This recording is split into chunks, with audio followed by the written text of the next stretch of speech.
Hi, my name is Ariel and welcome to Mermaid Musings. This video is all about the astrological month of May. If you like this video, please do me a big favor and be sure to like and subscribe below if you haven't already. The month of May is huge astrologically. Probably one of the most important months of the year. We have Mercury retrograde, we have Jupiter leaving Pisces and moving into Aries. Both of these take place on the exact same day, by the way. We have a lunar eclipse. Those are the big transits of the month, but we also have a bunch of other stuff going on astrologically as well. One of the main focuses of this month are the mini sextile transits going on. We really don't have that many squares or oppositions, but we have a ton of sextiles, meaning there's a lot of opportunity this month. A sextile basically means that it's favorable energy, but you have to make an effort in order to access that favorable energy. It's not even hard effort. Once you begin trying, this energy works easily with you, but you have to try in the first place. Otherwise, nothing is going to happen. You're throwing away opportunities without even realizing it. It's like someone sitting in a coffee shop next to someone who could have been the love of their life, but they never look up from their computer long enough to start a conversation. Don't be that person. Use these opportunities and new possibilities will open up to you. Love this transit. This is a great transit to start the month on. Pluto is connecting us to our depth when it comes to beauty, love, and art, but in a nice way, which isn't always the case with Pluto. Keep in mind, this is our first sextile of the month, meaning you have to make that choice to access this energy, which I highly encourage that you do. Dress in a way that makes you feel beautiful. Do something fun with loved ones. Watch a movie or read a book that has artistic merit to it. Really try to do something that brings you joy on this day if you have the opportunity.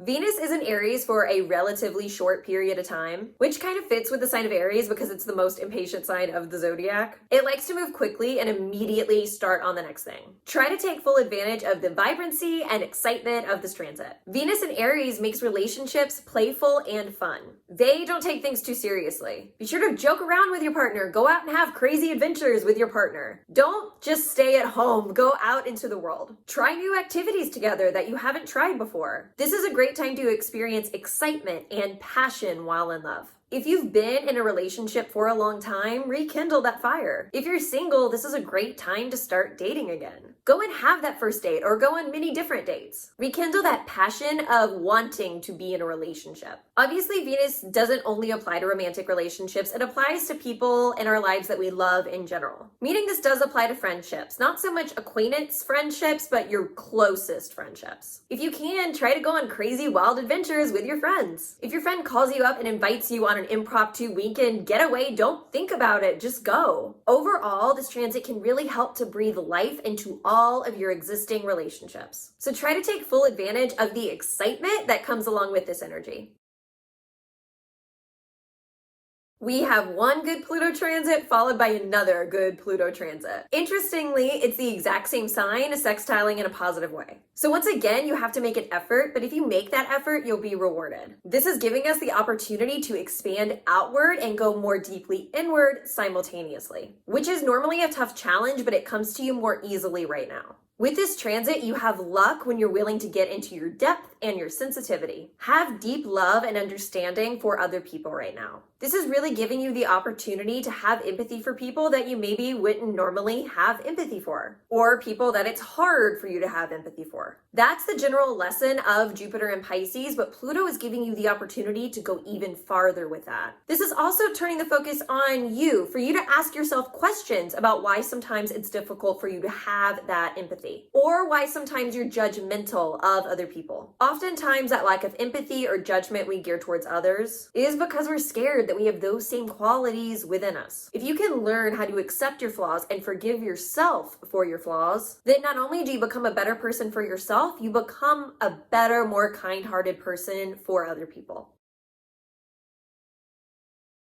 Once again, we have another Pisces sextile transit, except this time it's sextiling the Earth sign of Taurus instead of Capricorn. This is about taking unexpected actions or unexpected actions happening to you. Now, unexpected doesn't mean bad, just want to clarify that. What's tricky about this is it's an unexpected opportunity that you have to grasp onto, right? Meeting unexpected events might throw you off initially. You have to respond to it without negative judgment or hostility, because if you do, then you're wasting the opportunity. To give you a hypothetical example, let's say you make plans to go out to eat. Then your whole crew gets there and the restaurant is closed. So you have to change up plans at the last minute to go to a different restaurant. But then it turns out that you like the other restaurant more than the one you were initially planning on going to. You have to adapt to the opportunity and see the potential in it, instead of being miserable because it isn't what you initially planned or canceling your plans altogether so you go home. When unexpected events occur, keep a positive attitude and adapt, and you'll be all right.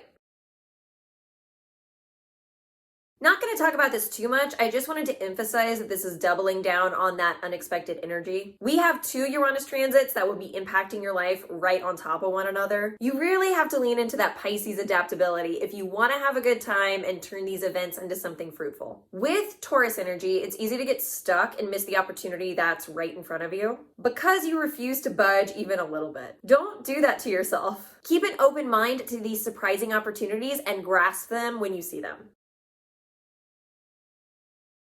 This is one of the final opportunities for forward momentum when it comes to Mercury for the rest of the month. It goes retrograde in about 4 days' time, and it will stay that way until June. This is one huge final push because it's in a sextile to Aries, and as we've already covered, Aries always wants to be on the go and in forward momentum. You have to make the choice to take full advantage of this energy, though. Ideally, before Mercury retrograde, you wouldn't want to start on any new projects, but if you are, this is the time to do so. Aries loves starting on something new. If you have the urge to do that, honestly, I'm just going to tell you to go for it anyway. Once we get into Mercury retrograde, maybe that's the time to really go over the project you started and finish it. This is also a time where you might feel invigorated to learn. Read about a subject you've never read about before. Watch a documentary you haven't watched before. With this energy, there's a fun excitement around learning. So learn about something new. Use this energy to make yourself smarter.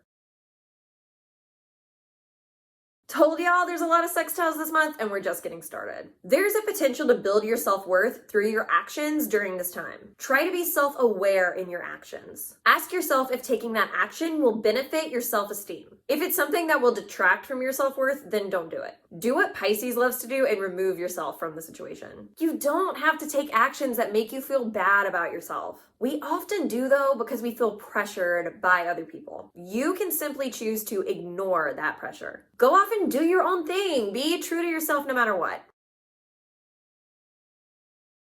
The point of Mercury retrogrades is to slow your mind down so you can catch up on all those little details that you missed or you've been neglecting. This is hard to do, though, at least for the first part of Mercury retrograde, as it starts out in the sign of Gemini, which for Gemini, one of the worst things you can do to them is force them to move slow. They are easily bored, so they always want to be moving at a fast pace. If you're a Gemini or you have prominent Gemini placements in your natal chart, not to be dramatic, but this retrograde might feel like hell for you. For everyone, your mind is probably going to feel extremely uncontrollable. It will be all over the place and won't be able to settle on anything. You're trying to catch up on work or go over all those little pesky details, but you don't feel like you're getting anything done. Before you can finish, your mind hops onto something else. That's why when Mercury is retrograde in Gemini, it's less about taking action and more about communication, whether that's productive or to have fun. This is a great time to reach out to people who you haven't talked to in a while. Reach out to old friends and ask how they are doing. Use this as a means of staying in contact with people so you don't fall out of touch with them. If you're someone who needs to do a lot of networking for your career, make a list of people who it would be good for you to stay in contact with.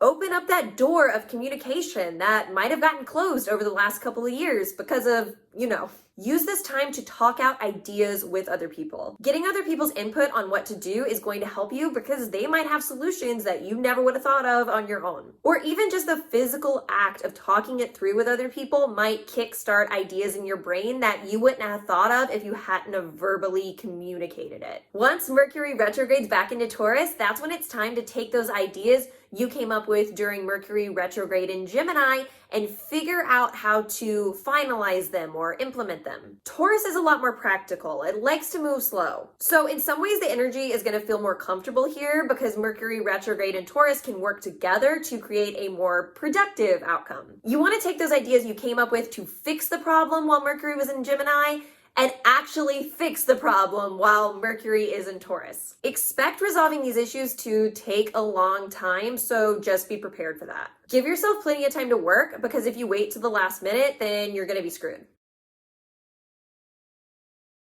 Jupiter departs the sign of Pisces, well, until the end of the year where it retrogrades back into Pisces, but right now it's entering the sign of Aries. Jupiter is the planet of luck and expansion, meaning it will now expand Aries qualities. Tapping into the Aries part of yourself is what's going to bring you luck during this time. In your natal chart, you want to look at what planets you have in the sign of Aries and or what house Aries occupies in your natal chart, because you're gonna want to focus on bringing those parts of your personality to the forefront during this time. Aries is all about action, individualism, not waiting for permission, jumping in and doing whatever it is that you want to do. Even if you don't have a plan, you'll react in the present moment and figure it out along the way. These are the parts of your personality that you want to amplify during this time, and Jupiter will help you to do that. Jupiter in Aries wants you to focus on initiation, action, and getting things done. It's the cardinal fire sign. You don't get more action-oriented than that. It's also the first sign of the zodiac, meaning it's the sign of self. We're moving out of Pisces energy, which was more focused on everyone else, and really saying this is all about me. This is about what I want and not feeling guilty for putting yourself first. You have to be able to help yourself before you're capable of being able to help other people. If you're someone who struggles with putting yourself first,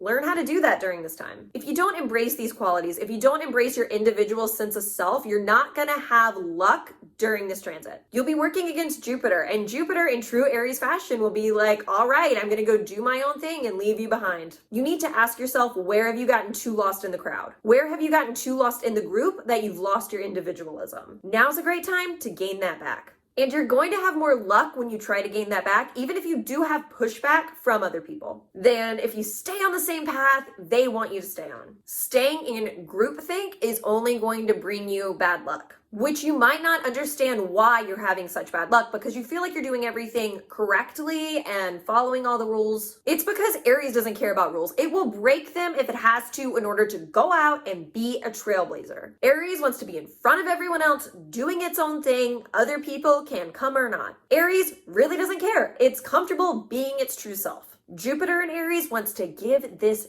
gift to you. Don't worry if you're starting down an unknown path alone.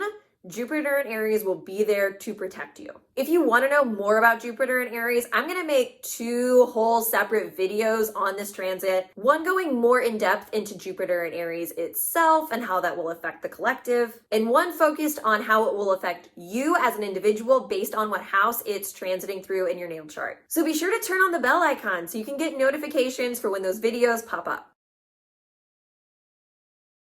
We have a harsh square on this day, but the good news is we have a sextile coming in to help us out. You're gonna feel the energy of the square no matter what. It's definitely the more intense energy of the two, which is why it's important to make sure you take full advantage of that sextile. If not, that square is gonna make you miserable, plus it's in contact with Saturn, which is the harshest planet. Even if you utilize the sextile, the square to Saturn is gonna force you to learn some type of lesson in a not so nice way. Be on the lookout for what this transit is trying to teach you, because if you learn from it, then you'll be better moving forwards. Most likely, it's going to be a lesson that deals with your ego, self-confidence, and self-worth. The sextile to Neptune and Pisces is there to remind you to go easy on yourself, to not beat yourself up while learning your lesson. At the end of the day, everything's going to be okay. You will learn more. You will be more able to process the lesson and take the lesson with you moving forwards if you're gentle with yourself. No matter the circumstances, be kind to yourself.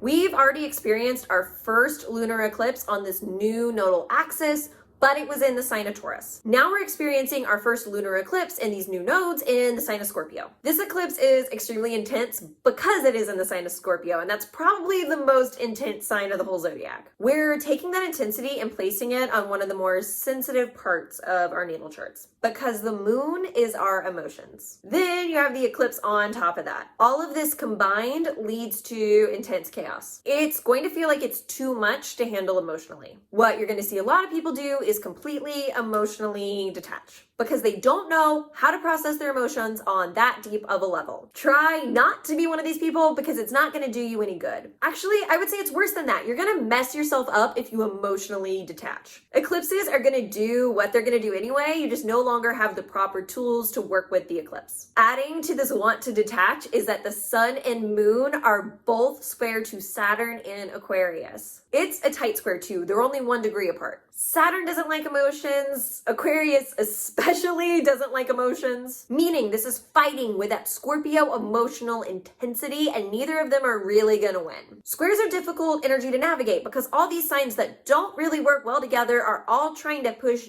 their personal agenda to the forefront, meaning we have all this fixed sign, stubborn energy trying to take center stage. But none of the fixed signs will let up. This energy feels volatile, chaotic, and like there's too much of it. If you have a lot of fixed sign energy, that means this eclipse is going to affect you the most. Saturn in Aquarius wants to use this eclipse to teach you a rough lesson. Probably a lesson you've needed to learn for a long time, but you've been choosing to ignore. No matter how hard you try, you can't ignore it anymore. And like I said previously, people are going to try to do that. They're going to try to live in the bubble they've created for themselves. But what they don't realize is that bubble has already been popped. There's no going back to their lives before. All they can do is move forwards. Fixed signs are the signs that are the most afraid of change. They will make stupid decisions in order to avoid change. Don't be one of those people who acts ridiculous because you're so afraid. Dive headfirst into your fear, into your future. The only way you're going to make that future better for yourself is if you embrace it instead of fighting against it, because you're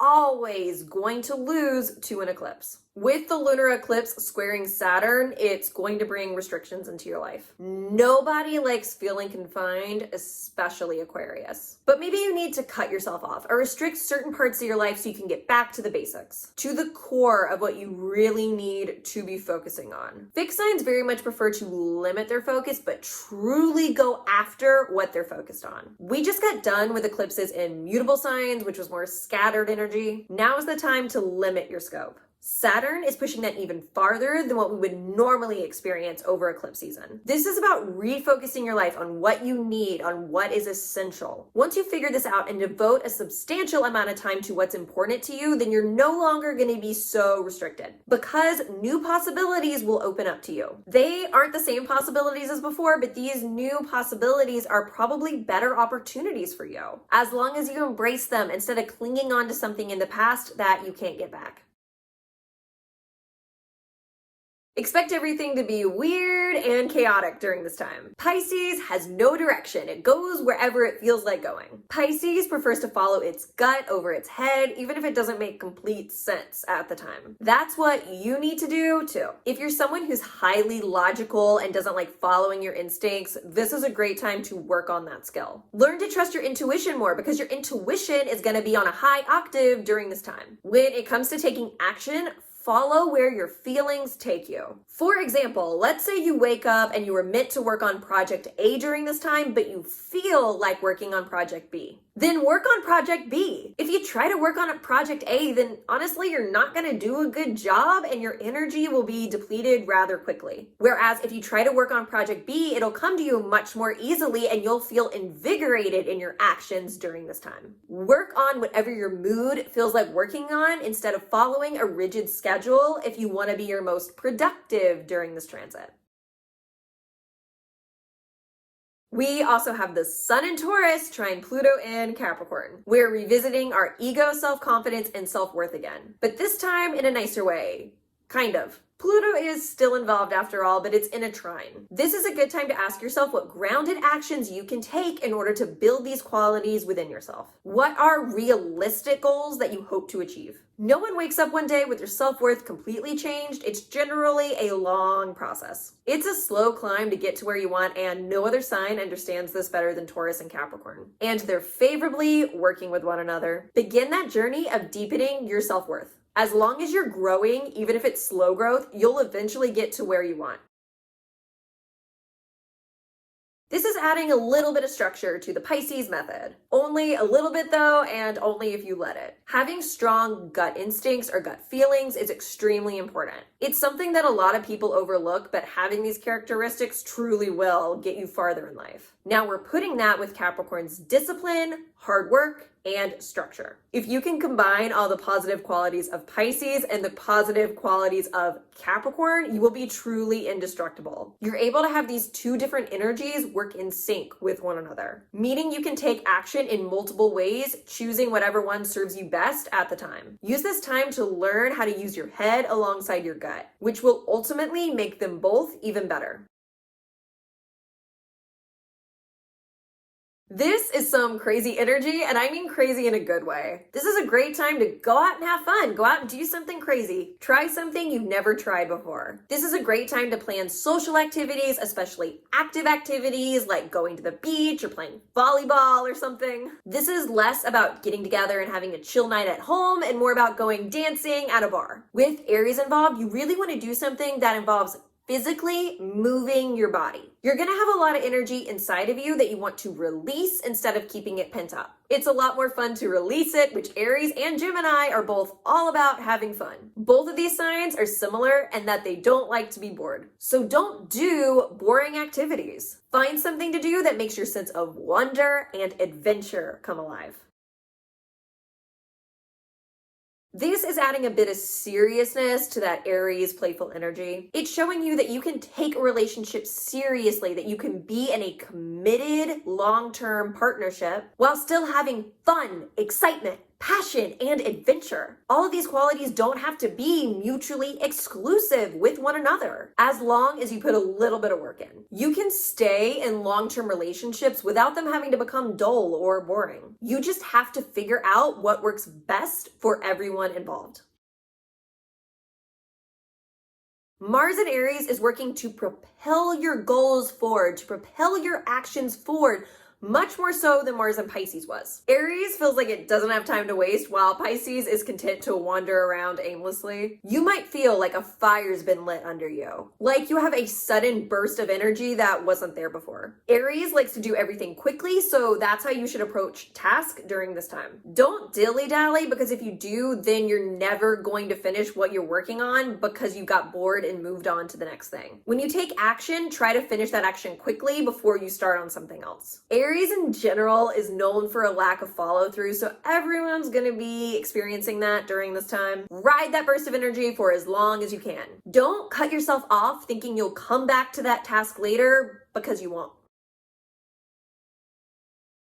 I actually have this in my natal chart, so I can tell you from personal experience, it's not fun. For having such a fun Venus and Aries month, we're leaving it behind on a downer note. First, we had the Saturn transit, which wasn't bad, but anything in contact with Saturn does have its challenges, even the good transits. With this, Pluto is difficult on its own, Capricorn is difficult on its own, and we have a square there messing it all up even more. This is asking you to confront where you don't like yourself, your behaviors, actions, and feelings in regards to your relationships. Where are you selfish? What of your behaviors have negative consequences on those closest to you? The most important question you need to get into is why. Take everything I just mentioned and ask yourself why. Keep asking yourself why. Keep uncovering more and more layers of yourself. Get into those uncomfortable truths that you don't want to look at. Uncovering those truths, facing them head on, is the only way you're going to be able to come to terms with and ultimately solve the major problems and issues in your relationships. Now we're beginning to slow everything down in our relationships. If you used Venus and Aries correctly, you should have been constantly on the go, constantly adding fuel to the fire. Now's the time to chill out and relax. Spend time together by watching movies you've seen many times before. Slide into what's comfortable. If you have money for it, go out and get a massage or a pedicure or something along those lines. Do activities that are all about pampering yourself. This is also a great time for artistic pursuits. Taurus is ruled by Venus already, so this is like a double dose of that artistic energy. If you're an artist, create something. Don't worry about the finished product. Don't put a time limit on yourself. Don't put pressure on yourself. Create art solely for the fun and the joy of it. There doesn't have to be any other motive behind it than that. If you're not someone who likes to create personally, then indulge in what other people have created. Watch interesting films or TV shows. Challenge yourself to be calm and still enough to sit down and read a book. Go to an art museum. Immerse yourself in art that makes you feel something. That's what's going to help your soul to grow during this time. Mars is Aries' ruling planet. Because of that, this is probably the purest version of the energy of this transit, which makes this an intense conjunction. This is go time. There isn't time to stop and overanalyze. You just have to act. Mercury is still retrograde, so that's easier said than done. We simultaneously have this push and pull energy that we have to figure out how to work with, instead of against it. How you're going to do that is by living less in the mental realm and more in the physical one. If you try to stop and plan, it's not going to work. Your mind during this time is moving too slowly to keep up with this Aries energy. So don't worry about your mind. Go with what your gut instinct tells you to do. Your gut instincts are going to be more heightened during this time, while your mind is going to be more dull. Wherever your gut leads you, even if it doesn't make complete logical sense, follow your gut. This is highly charged, intense energy, but it's not sustainable energy. Especially with that Mercury retrograde involved, don't start any long-term projects during this time. Work on projects that you can complete quickly, because if you don't, then you're never going to finish them. You'll be able to get short-term projects done more quickly than normal, which will feel awesome and invigorating. It'll feel like you're knocking down project after project, getting them all out of the way. Or if there's projects you've been dragging your feet on for a while, Mercury retrograde is all about tying up loose ends. You can use Mercury retrograde alongside this Mars-Jupiter conjunction to propel yourself forward to finally finish it. This gives you that burst of energy you've been waiting for to knock it out and get it done. This is a pretty straightforward Gemini new moon, which is interesting because that's normally not the case with anything involving the sign of Gemini. The reason for this is because the two aspects to the new moon are a sextile to Mars in Aries and a sextile to Jupiter in Aries. Aries, of course, is the most straightforward sign of the zodiac. Well, I guess I should say this has potential to be a straightforward new moon because, like I said previously, sextiles are where we have potential that we don't always necessarily fulfill. So some people are going to use this new moon to their advantage more than others. The energy of this new moon is action-oriented, expansive, and lucky. These are all qualities that you have to jump on immediately because that's how Aries energy works. When you see a new opportunity, you have to take it. Otherwise, it's going to be gone. Use that intelligence when jumping on that new opportunity, but don't get lost in your mind. Stay in that forward momentum. People who don't use those sextiles to their advantage, who don't jump on those opportunities, but choose to stay still, are going to get lost in their mind. Gemini is one of the worst signs for having paralysis of analysis, meaning there's potential here for your mind to be going a million miles an hour, jumping from subject to subject where you can see all possibilities. So you get stuck because you don't know which door to walk through. So you don't walk through any of them. You play out every option in your head over and over again, but it does you no good because you're never going to follow through on any of those options. Don't let yourself get into this predicament. Tap into all that Aries potential and make decisions. Even if you don't know if it's the right one or not, any decision, any action is better than none at all. So that's my video. Thank you so much for watching if you made it this far. I make these videos every month along with other cool astrology content. I also have all my social media linked down below as well. As far as transits go, I post a lot about transits on my Instagram. So if you're interested in that, be sure to follow me there. Once again, thank you so much for watching, and I hope you have a wonderful month of May.